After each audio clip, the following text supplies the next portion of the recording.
This is the cheapest Ford C-Max we could buy, and it's for a reason. 2 seats in the front, 2 seats there, and 2 seats there. But it has a little bit of a twist, and the twist is it's not just a 7-seater, it's also crash damaged. So we need to get that fixed.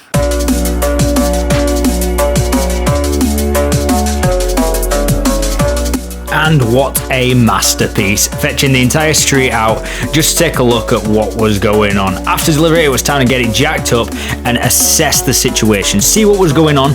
You know, I've watched quite a few Matt Armstrong videos, so I know what I'm doing. I had a little feel around in the salvage yard to see what I could see, but obviously it's nothing like getting the tyre off and just figuring out what needs replacing.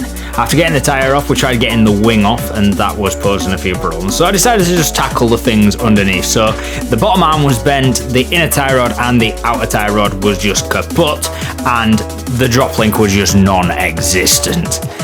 If you don't know what they are, then let me give a little bit of an explanation. Inner tie rod connects to the steering rack, and the outer tie rod connects to the hub. That's how you kind of steer around. They're ball joint. Well, one of them's a ball joint, one of them's a rod. The drop link kind of stops your tyre from bottoming out and hitting the wheel arch on the inside. That was just obliterated, which you'll find out later in the video. But after a bit of persuasion, things started coming off, and I started playing around with the wing again. It still wouldn't budge. I knew in my head that it was a slidey off kind of thing, like there was a little bolt just under that little piece of glass, and I knew it slid off, but I just didn't know if it was like an uppy downy or whatever. But I do have to say, after a little bit of persuasion from my body weight, it came off.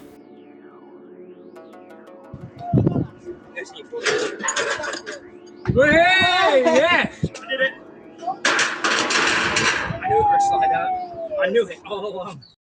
A couple of days has passed since that last clip. We've waited on a tool, we've waited on a few extra bits, but now I believe I've got everything to finish this car and literally get it back on the road right now. Alright, first things first, this is a little bent and it's just not good in shape. It doesn't quite fit right up against the car anymore, so I've got a new one from the scrapyard. Let's get that off and get the new one on.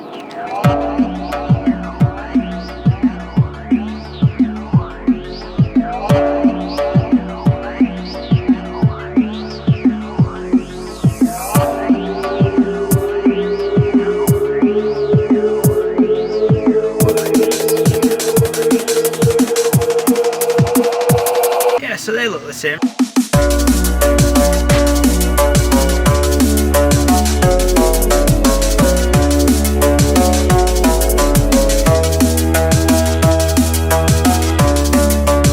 Needs a little bit of a clean, but that looks way better. Now it's actually in line and the wing should line up just a little bit better.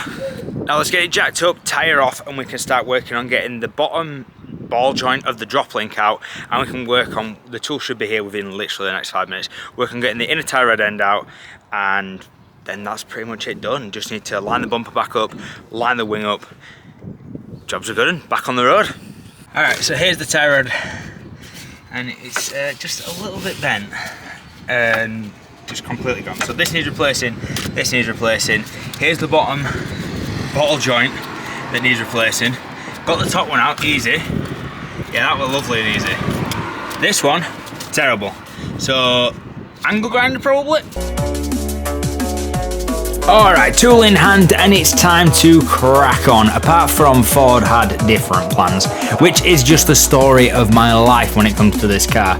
First things first, I never thought I'd have to buy a tool to take an inner tie rod off. Ford had other plans. I've always been able to get it with more grips or a wrench. Always something I've been able to get it with. Yeah, this just had none of it. So I bought the tool, sucked it up, spent the £8 on the tool. Then realised that Ford with the anti-roll bar did not give you enough room to even tighten this kind of tool up, even though this is what Google said was one of the best options. But managed to get it on there, tilt it a little bit, you know, fiddle it around a little bit, and I got it in the end. And then with a little bit of prying and a little bit of hoping it had just come off, and maybe a broken elbow, it actually finally made it.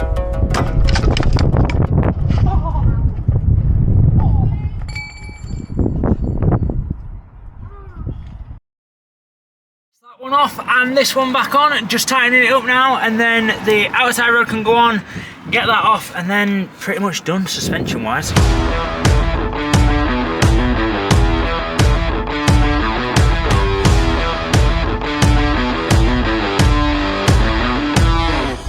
Big tool time.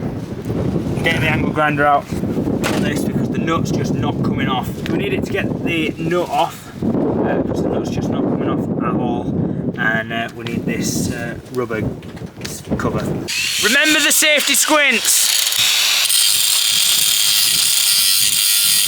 Alright, so we haven't got the metal clip for the end, but you don't ever really need them. Zip tie will do.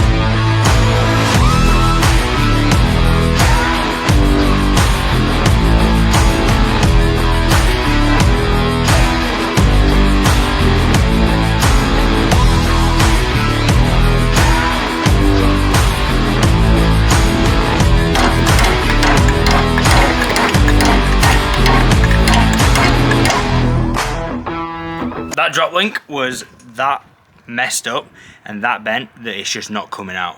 So I'm going to tackle a little problem we've got on this donor bumper. I'm going to tackle the problem we've got with our lower fog light because the housing on the car is just completely messed up. It's where it's took like the hit. So we've got a donor bumper. I'm going to get the housing out because it just looks like it's all this little clips in. So I'm going to try and get that out while Leon tackles that drop link.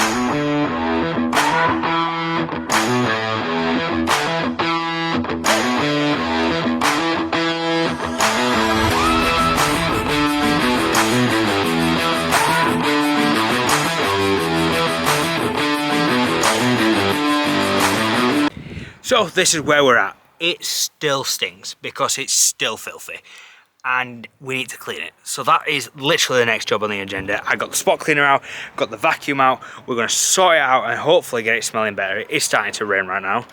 But apart from that, we're gonna just get it smashed out. Oh, and quick update on this. Duct taped, holding perfectly. No sharp bits on it, so that's good.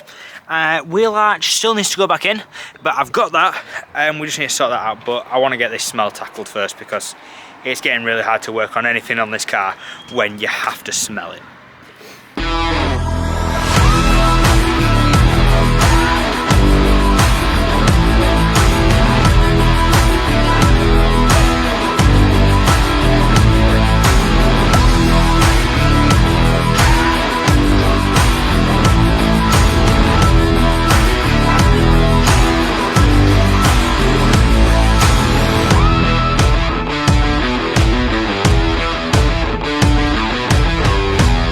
And after that cleaning spree, the car is gone. Yeah, we quit. It was just too bad. It stunk. It was horrible. So we called in the professionals, and that's why I took it this morning. Took it for valeting. Yeah, sometimes it just gets a little bit too bad, and you just gotta get some more professionals in there. It just wasn't worth buying the tools, steamer and everything. Just go and do it for one car. Maybe if I buy more cars in the future, or it's something I get more into, then that's definitely something I'm gonna do. But we will update you when the car is back and fully valeted and hopefully smells a lot better, because it stunk. It really stunk. And it should be, because I'm paying £135, which I don't know if it's expensive or cheap, because I've never actually got my car valeted, because I've never let my cars get that bad. So we'll see. And there we go. The car is back and it smells a million times better. It is actually a habitable car now. So that's going to do it for this video. Thank you all so much for watching and tuning into our weird little video about cars. My first crash damaged car and my somewhat trying to film it being repaired, and then somewhat trying to film it being cleaned, and I have no idea how I'm even going to get this video together yet. But thank you all so much for watching. It has been a pleasure doing this video, and I can't wait to do more like this. We've got an ultimate camping setup video coming up next